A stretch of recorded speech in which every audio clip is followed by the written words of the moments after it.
Yo, what's up? Balik lagi sama saya, Radit. Di video kali ini saya akan sharing-sharing santai. Saya baru aja selesai latihan beban dan lagi sambil berjemur ya. Dan saya mau bikin video ini.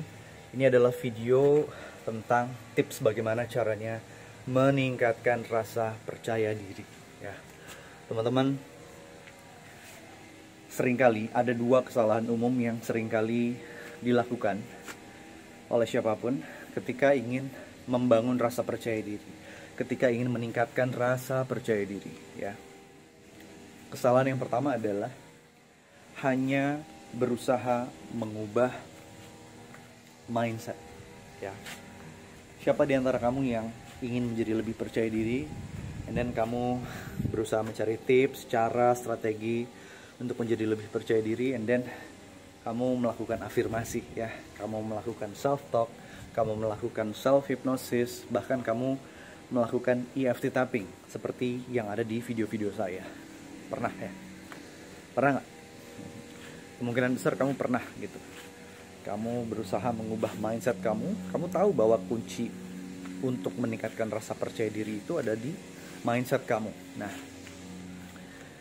beberapa di antara kamu bisa merasakan perubahan rasa percaya diri, bisa meningkatkan rasa percaya diri, bisa lebih berani. Yang tadinya malu untuk public speaking jadi lebih berani public speaking. Yang tadinya pemalu untuk ngobrol sama orang lain akhirnya bisa lebih nyaman ketika ngobrol dengan orang lain gitu ya. Kamu sudah berhasil melakukan perubahan mindset gitu ya. Tapi mungkin sebagian lainnya kamu sudah berusaha melakukan perubahan mindset, tapi somehow kayaknya belum sepenuhnya bisa menjadi lebih percaya diri. Nah, kesalahan yang pertama yang saya bilang adalah mungkin kamu hanya sibuk saja mengubah mindset kamu agar kamu punya positive thinking, punya pikiran yang positif untuk membantu kamu lebih percaya diri ya. Karena sebetulnya ada satu hal lain yang harus kamu lakukan sehingga kamu bisa menjadi lebih percaya diri. Satu hal ini juga satu hal yang sangat penting tapi seringkali terlewatkan gitu, selain positive thinking ya. Nah, satu hal itu adalah positive action ya. Jadi itu aja, to the point aja ya. Positive action ya. Kamu bayangin ya, kamu udah afirmasi, kamu self talk, kamu memprogram pikiran kamu dengan self hypnosis, EFT tapping dan berbagai metode lainnya. Pikiran kamu positif ya. Tapi yang kamu lakukan dalam keseharian kamu terlalu banyak duduk, terlalu banyak rebahan, postur kamu bongkok gitu ya. Ketika jalan kamu nunduk ke bawah ya. Maka yang terjadi adalah perubahan mindset kamu ya. Itu sudah bagus, tapi menjadi kurang maksimal karena action kamu tidak selaras dengan pikiran positif kamu ya. Jadi sarannya atau tipsnya adalah kamu harus juga mengubah action kamu menjadi positive action, mengubah tindakan kamu, mengubah perilaku kamu menjadi positive action. Jadi rumusnya bukan cuma positive thinking, tapi positive thinking dan positive action. Inilah rumus yang bisa kita pakai untuk meningkatkan rasa percaya diri, untuk melakukan transformasi diri, apapun itu ya. Nah, kesalahan kedua orang yang ingin meningkatkan rasa percaya diri atau bahkan melakukan transformasi diri ya. Kalau tadi kesalahan pertamanya hanya sibuk mengubah mindset agar punya positive thinking gitu ya. Kesalahan yang kedua adalah sebaliknya, hanya sibuk mengubah action saja. Mengubah action saja tanpa berusaha mengubah mindsetnya ya. Contoh, oh saya pengen lebih percaya diri, oh berarti saya harus bangun otot, saya harus berewokan, saya harus pakai baju-baju yang mahal gitu ya, saya harus pakai mobil yang mewah gitu ya, sehingga saya percaya diri gitu. Saya harus punya uang yang banyak gitu, tabungan yang banyak sehingga saya percaya diri. Well, betul teman-teman, hal itu ya, action kamu yang kamu lakukan itu bisa membangun rasa percaya diri, betul ya. Tapi sekali lagi, itu belum lengkap teman-teman ya. kamu tetap butuh keduanya, positive action dan positive thinking. Ya, ketika kamu hanya sibuk melakukan satu saja, hanya mengubah mindset saja, ya, afirmasi, positive thinking. Atau yang kedua, kamu sibuk melakukan action, kamu sibuk nge-gym, bangun otot, sibuk pakai baju yang bagus gitu ya. Tapi kamu tidak pernah mengubah yang di sini.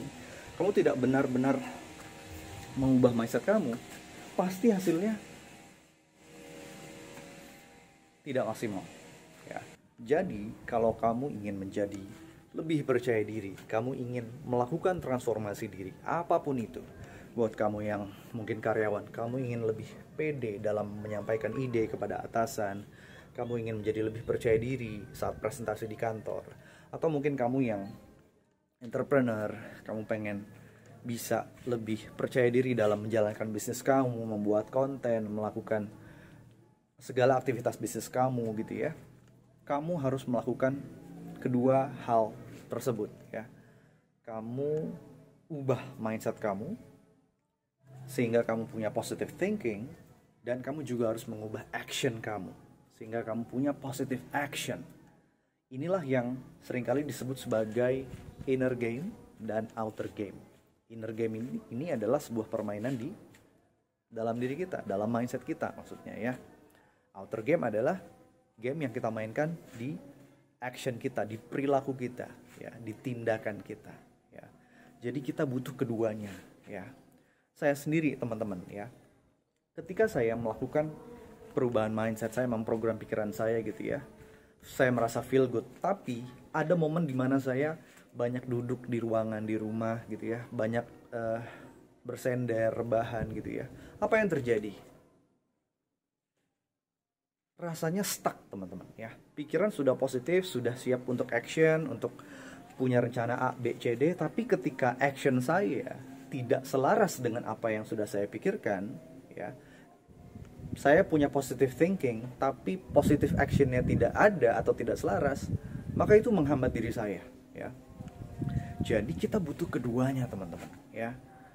Sebaliknya ada orang yang mungkin sibuk ya, nge-gym, bangun otot, olahraga, berbisnis, bekerja dengan keras gitu ya, dengan harapan bisa lebih pede gitu ya, saldonya semakin bertambah. Tapi entah kenapa deep down inside ngerasa malu, minder, merasa nothing gitu ya, merasa kurang. Ada perasaan I'm not good enough gitu. Jadi kita butuh keduanya. Kita bukan hanya butuh positive action, tapi juga butuh positive mindset. Bukan cuma butuh positive mindset, tapi juga butuh positive action ya. Dan saya punya pengalaman unik ya teman-teman. Ketika saya awalnya bekerja gitu ya, dulu saya pernah menjadi seorang trainer yang profesi saya membantu orang lain atau khususnya karyawan-karyawan di perusahaan tempat saya bekerja itu mengubah mindset mereka, pola pikir mereka menjadi lebih positif. Nah, di sisi lain saya juga punya experience menjadi seorang personal trainer, di mana yang saya lakukan membantu klien-klien saya mengubah aspek fisiknya, actionnya untuk lebih berolahraga, latihan beban gitu ya. And you know what? Ketika dua aspek ini dikombinasikan, aspek pikiran dan aspek tindakan itu kita gabungkan, kita selaraskan, kamu akan bisa melakukan perubahan positif, melakukan transformasi diri lebih efektif dan lebih cepat dari sebelumnya ya. Jadi rumusnya adalah positive thinking dan positive action. Ingat dua kesalahannya. Kalau kamu sudah melakukan usaha untuk berubah gitu ya, tapi kesalahan pertama, kamu hanya mengandalkan mindset, atau kesalahan kedua, kamu hanya mengandalkan action saja tanpa melakukan perubahan mindset, maka hasilnya jadi tidak maksimal. So, gunakan dan maksimalkan keduanya. Maksimalkan positive thinkingnya, maksimalkan positive actionnya. Dengan begitu, transformasi diri kamu menjadi jauh lebih cepat, jauh lebih efektif dari sebelumnya. Kamu yang tadinya minder bisa lebih percaya diri, takut public speaking jadi berani public speaking. Kamu yang tadinya nggak berani untuk berbisnis bisa berani berbisnis. Kamu yang tadinya nggak berani bikin konten di sosial media jadi berani bikin konten di sosial media. So, maksimalkan potensi diri kamu dengan positive thinking dan positive action. Kalau kamu suka video ini, kamu boleh like, komen, dan subscribe YouTube channel saya. Dan sampai jumpa di video-video saya berikutnya. Bye-bye.